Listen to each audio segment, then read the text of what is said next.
নজর রাখবো পরবর্তী সংবাদে। রেল স্টেশন থেকে আবারও ধরা পড়ল গাঁজা। প্রায় 41 কিলো গাঁজা উদ্ধার করেছে রেল পুলিশ। যে খবর আগরতলা রেল স্টেশন থেকে উঠে আসছে, বুধবার বিকেলে জিআরপি এবং আরপিএফ থানা যৌথভাবে আগরতলা রেল স্টেশনে হানা দেয় এবং সেখানে রাহুল দে নামের এক যুবককে আটক করে। যুবককে আটক করার পরই শুরু হয়ে যায় তল্লাশি। তার ব্যাগ থেকে তল্লাশিকালে উদ্ধার হয়েছে প্রায় 41 কিলো গাঁজা।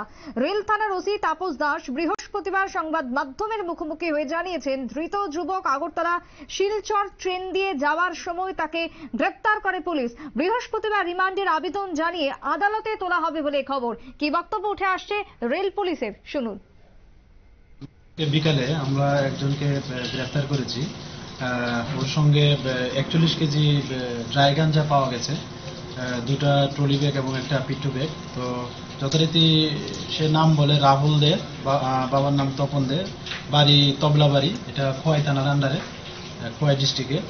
তো সে অ্যাকচুয়ালি ওইগুলি আমাদের যে আগরতলা শিলচর ট্রেন আছে ওইটা দিয়ে সে যেতে চেয়েছিল আর কি।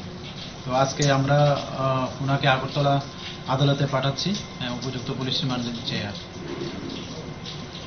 দেখা যাচ্ছে আরপিএফ এবং জিআরপিএফ এবং আমাদের যে অন্যান্য আরো গোয়েন্দা বিভাগ আছে, আমরা সবাই এখানে সক্রিয় আছি। তো এখানে কোনো অবস্থাতে এগুলি মানে ইয়ে করা যাবে না। আমরা সবগুলিকে আমরা আইডেন্টিফাই করছি এবং এর পিছনে যারা যারাই আছে আমরা সবাইকে আইনের আওতায় এনে আমরা তাদেরকে গ্রেফতার করব।